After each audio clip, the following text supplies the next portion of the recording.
कई इमारत, कई सड़क, कई खदान, कई नहर। इंसान की भूख ने निकाल लिया सारा का सारा शहर। आज जंगल रो रहा है, जानते हो क्यों? क्यों भाई क्यों? क्योंकि इंसान सो रहा है। क्या तुम्हें ऑक्सीजन चाहिए? क्या तुम्हें छाव चाहिए? तो क्यों तोड़ रहे हो अपने ही घरों की छत? आओ देखो इसी जगह कटता पेड़ बिकता भविष्य। इंसान ने इतिहास में कई चीजें नष्ट की हैं, सभ्यताएं, संस्कृति, बस्तियां, लेकिन आज वो जो चीज नष्ट कर रहा है वो बहुत जरूरी है। वो है उसकी खुद की जगह, डिफॉरेस्टेशन। ये एक दिन में होने वाली मौत नहीं है, इससे 100 साल लगे हैं और इसकी आवाज नहीं होगी, लेकिन इसका प्रभाव बहुत गहरा जाएगा।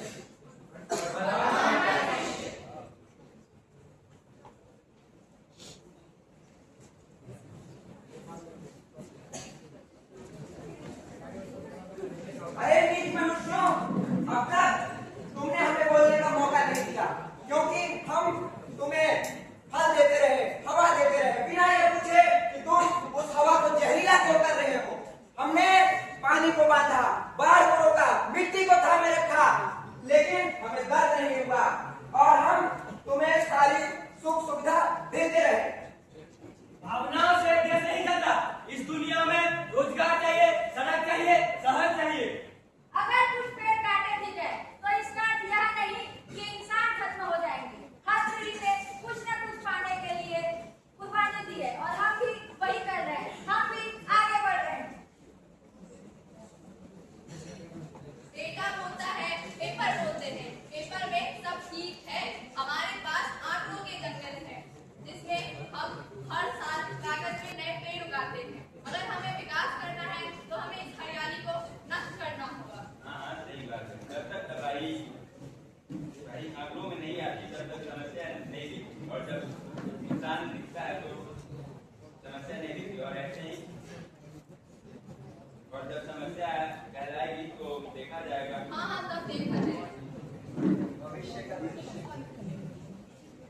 हमने किताबों में पढ़ा कि जंगल में आज सिर्फ इमारतें दिखाई देती हैं, पानी और हवा खरीदने पड़ते हैं और पेड़ सिर्फ म्यूजियम में दिखते हैं।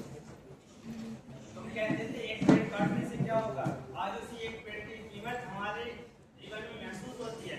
आपका विकास हमारी सजा बन चुका है। आपने अपने समय की जरूरतें पूरी की, लेकिन मेरी जरूरतों के बारे में कभी सोचा? मैंने कभी एक भी पेड़ नहीं काटा, फिर भी मैं आज भुगत रहा हूँ। अगर यही न्याय है तो इंसान सभ्य कैसे हुआ? डिफॉरेस्टेशन एक प्रकृति की समस्या नहीं है, यह आज एक मानव की समस्या बन चुकी है। आज हम पेड़ काटते हैं, कल मौसम बिगड़ता है, और परसों पूरा मानव जीवन असंभव हो जाएगा। यदि मानव के जीवन को संभव करना है तो हम सभी को मिलकर वृक्ष लगाने चाहिए, वृक्षारोपण करना चाहिए। हम सभी का उद्देश्य यही होना चाहिए, आओ मिलकर पेड़ लगाए, जीवन बचाए। जीवन बचाए, जीवन बचाए। मैं यही कहा करता था, जिसने कहा था कि चंद पेड़ों के कटे जाने से क्या होगा। मुझे आज पता चल रहा है कि क्या क्या होगा। यह मेरे जीवन की सबसे बड़ी भूल थी। यह मेरे जीवन की सबसे बड़ी भूल थी। मैंने विकास को अपना मंदिर माना और यह मैं भूल गया था कि उस रास्ते पे जीवन भी है। और मैंने आज के फायदे लिए, कल के नुकसान नहीं। और अब कल मेरे सामने खड़ा है। इतिहास में पहली बार एक निर्दयी इंसानों को एक मौका मिला, या तो अपनी गलती सुधारे या उसे दोहराए। बीते हुए और काटे गए जंगल तो वापस नहीं आ सकते, लेकिन अभी अगर हम पेड़ लगाएंगे वो जरूर हमारे भविष्य को सुरक्षा प्रदान करेंगे। आज मैं पेड़ नहीं काट रहा, मुझे अपनी गलती का एहसास हो रहा है। और ये मुझे पता है ये बीज आज मुझको छाया नहीं देंगे, मुझे मुनाफा नहीं देंगे, पर यही बीज किसी दिन एक बच्चे को शुद्ध हवा देंगे, किसी शहर को बनाए रखेंगे। अगर एक पीढ़ी सब कुछ खत्म कर सकती है तो वही पीढ़ी सब कुछ बना भी सकती है।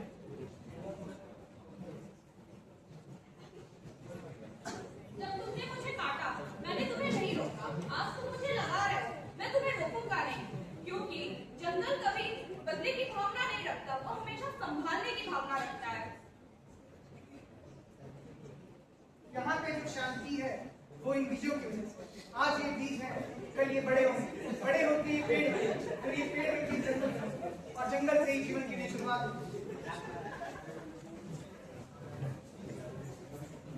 मुझे अब जंगल किताबों में नहीं देखना पड़ता, मुझे मैंने इनको वीडियो में देखा है, मैंने इन्हें मैदानों में खेला है।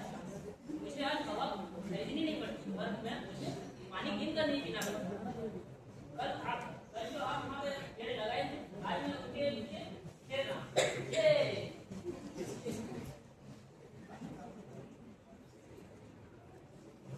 एक पेड़ कटने से जीवन नष्ट होता है, लेकिन वहीं एक पेड़ लगाने से हमको अपना जीवन दान मिल सकता है। क्यों ना इस पीढ़ी को इस पीढ़ी को एक ना एक पेड़ लगाना चाहिए और आने वाली जो पीढ़ी है उसको एक जीवन दान देना चाहिए। हम सभी का उद्देश्य यही है कि बंजर भूमि करे पुकार, पेड़